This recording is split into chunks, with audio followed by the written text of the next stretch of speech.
Relatório aponta que Brasil está entre os países que mais investiram em educação nos últimos anos.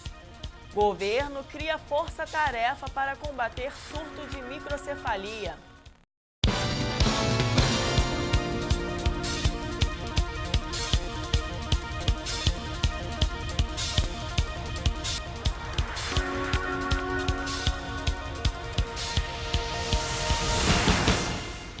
Olá, boa tarde.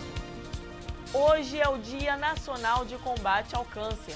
A data foi criada em 1988 pelo Ministério da Saúde para ampliar o conhecimento da população sobre o tratamento e principalmente para reforçar a prevenção da doença. De acordo com dados da Organização Mundial da Saúde, o câncer é a segunda causa de mortes no Brasil e no mundo, atualmente perdendo apenas para as doenças cardiovasculares. Ainda de acordo com o órgão, até 2030, os números podem crescer, chegando a 27 milhões de casos incidentes de câncer. Governo federal cria força-tarefa para tratar surto de microcefalia e evitar que a doença se espalhe pelo país. A criança desenvolve a microcefalia ainda na barriga da mãe. A doença está ligada a uma formação inadequada do cérebro. Em casos normais, o cérebro do recém-nascido mede 33 centímetros. Já os bebês com microcefalia nascem com um cérebro menor. Até agora, a ciência explica que essa malformação pode estar ligada a alguns fatores: o uso de substâncias químicas, contato com agentes biológicos como bactérias e vírus, além de radiação. O fato novo é o aumento de casos de microcefalia, onde o vírus Zika está sendo transmitido pelo mosquito Aedes aegypti, também responsável pela transmissão da dengue.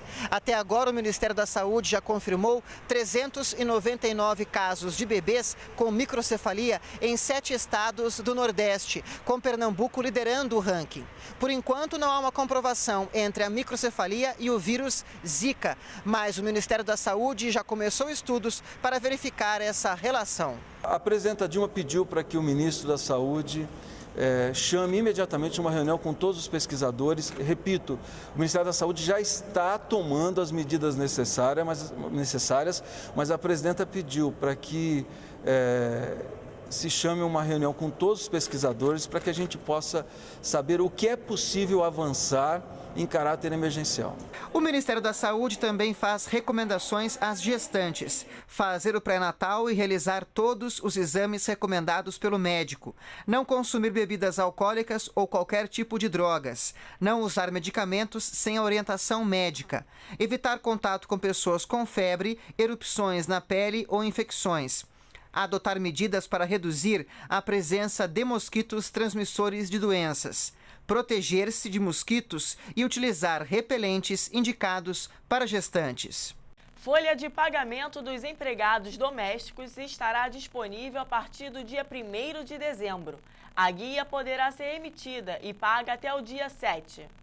A partir da próxima terça-feira, dia 1º de dezembro, os empregadores domésticos já podem acessar a folha de pagamento dos empregados referente ao mês de novembro. O documento de arrecadação do E-Social poderá então ser emitido e pago até o dia 7 de dezembro. Já a primeira parcela de antecipação do 13º salário deve ser paga pelo empregador até o dia 30 de novembro e o saldo total deve ser quitado até o dia 20 de dezembro. A contribuição previdenciária e o imposto de renda incidem sobre o total do 13º. Vale lembrar que desde outubro deste ano, o portal E-Social unificou o envio de todas as informações que devem ser prestadas pelos empregadores domésticos. De Brasília, Ana Gabriela Salles. No último sábado, ninguém acertou todas as 6 dezenas da Mega Sena e o prêmio acumulou. Nosso repórter foi até as ruas saber de algumas pessoas o que elas fariam se ganhassem 200 milhões. Acompanhe. E a Mega Sena não saiu e acumulou para 200 milhões. O repórter veio às ruas para saber o que você faria se você ganhasse todo esse dinheiro. Eu viajava, comprava uma casa na praia, 2, 3 casas, ia viajar para o mundo, ia dar o dinheiro para minha mãe também, né? Um pouco, né? O que você faria se você ganhasse sozinho 200 milhões? viajaria para muitos lugares e continuaria seguindo minha profissão, pagando faculdade e o que der para estar fazendo mais, ajudando minha família também, minha mãe, meu pai. Bom, a primeira coisa que eu ia fazer era parar para pensar um pouco, né? Porque a gente tem que poupar primeiro. Eu ia deixar esse dinheiro guardado e depois que eu caísse a ficha, eu ia ver o que eu ia fazer com ele. Mas eu ia com certeza ia ajudar minha família, né? Meu pai, minha mãe, meus irmãos e tocar a vida. Eu acho que deixaria poupando. Seria um bom investimento, 1 milhão, quase 2 milhões de 2 milhões de reais por mês, seria um bom investimento. Principalmente ajudar alguma instituição de caridade que esteja precisando, porque tem muita gente que precisa de dinheiro e fazer, lógico, fazer meu pé de meia também, né? O próximo sorteio acontece amanhã, quarta-feira, dia 25. Então, por isso, não perca tempo, vá até uma casa lotérica, faça sua fezinha. Quem sabe você não pode ser o próximo milionário e levar aí para o bolso 200 milhões. Jornal ABC Repórter, o Diário. O Brasil está entre os países que mais investiram em educação nos últimos anos. Somente em 2012, 17% do investimento público do país foi voltado para o setor. O Brasil foi um dos países pesquisados que apresentou maior crescimento proporcional do investimento público em relação aí ao PIB e também ao total de investimentos públicos. Em 2012, segundo o estudo, o Brasil registrou uma taxa de investimento público total voltado para a educação de cerca de 17%, um pouco mais aí, 17,2%. Em 2005, quer dizer, 7 anos atrás, essa taxa foi de cerca de 13%, quer dizer, um aumento considerável aí em cerca de 7 anos. Outro dado importante também é que o nível de escolarização da população, ele vem aumentando em todos os países e também no Brasil de forma considerável. O percentual de adultos que não têm o ensino médio diminuiu entre as diferentes gerações. Comparado às pessoas de 55 a 64 anos de idade, a proporção de pessoas que não concluíram o ensino médio foi de 72% segundo essa pesquisa, e baixou para 39% entre aqueles que têm entre 25 e 34 anos. Esse daí foi um dos maiores avanços registrados entre os países que têm os dados disponíveis. Após 4 anos, a usina hidrelétrica de Itaipu, do Paraná, abriu suas 14 comportas das 3 calhas. O volume de água dispensado durante o teste operacional passou de 11 milhões de litros por segundo, o que vale ao volume médio de 8 cataratas do Iguaçu. Apesar da quantidade de água do lago, técnicos de Itaipu asseguram que não há possibilidade de rompimento da barragem. Ministro da Fazenda, Joaquim Levy, participou do seminário Reavaliação do Risco Brasil. Durante o evento, o ministro afirmou que o país precisa usar melhor suas vantagens, criando fontes de crescimento como o turismo e a substituição de importações. Representantes de setores econômicos e institutos de pesquisa também participaram do seminário no Rio de Janeiro. O ministro Joaquim Levy explicou que o ajuste fiscal é apenas o primeiro passo para estabilizar a economia e já melhorar o grau de confiança do investidor estrangeiro no Brasil. Se você resolver o fiscal rápido, tá certo? Você estabiliza a economia. Então, primeiro estágio de qualquer política, você tem que dar uma acertada no fiscal para criar um mínimo de previsibilidade. As pessoas saberem que não vai ter mais imposto, que vai ter mais crise, não é isso. Na hora que você faz isso, a resposta da demanda, do lado da demanda, é muito rápida e muito positiva. Este é o momento em que o crédito volta, o momento em que as empresas começam a investir um pouco outra vez, as vendas se recuperam. O ministro da Fazenda, Joaquim Levy, afirmou que o momento atual do país é o de pensar novas maneiras de financiar a economia e citou os setores que têm mais perspectiva de crescimento a curto e médio prazo. Nós temos setores que vão permitir a gente crescer, inclusive com esse novo realinhamento de preços, inclusive com o próprio câmbio onde está.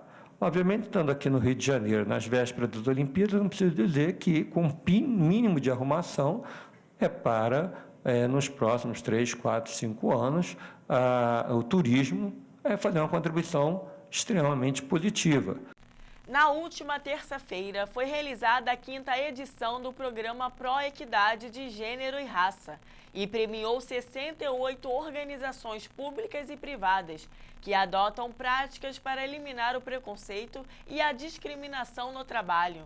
Por um mercado de trabalho mais igual, a 5ª edição do programa Pró-Equidade de Gênero e Raça concedeu a 68 organizações públicas e privadas o selo que reconhece empresas que desenvolvem ações para eliminar o preconceito e a discriminação.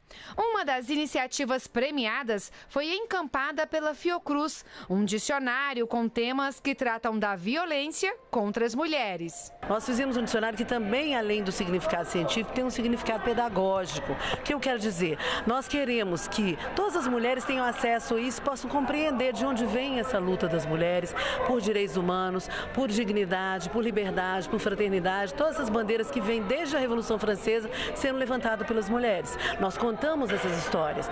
A empresa Brasil de Comunicação também recebeu o selo Pró-Equidade de Gênero e Raça.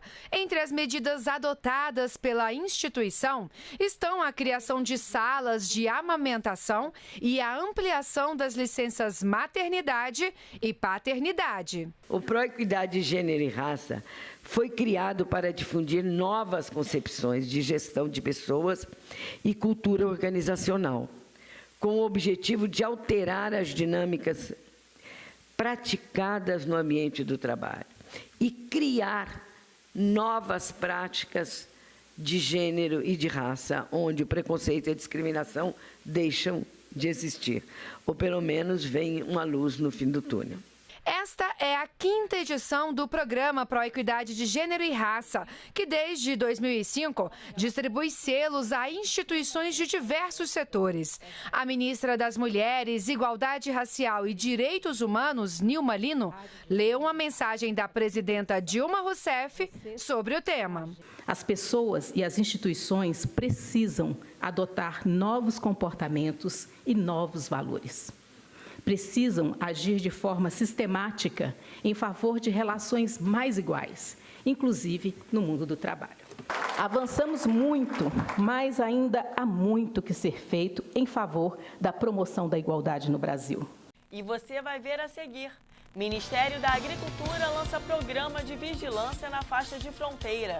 E ainda, veja a preparação da Seleção Brasileira de Handebol Feminino para os Jogos Rio 2016. Você pode mandar a sua sugestão de pauta para o nosso e-mail metropolitanorio@redengT.com.br ou entrar em contato conosco através do telefone 021 3890 3259. O Jornal Metropolitano Rio vai para um rápido intervalo e volta já.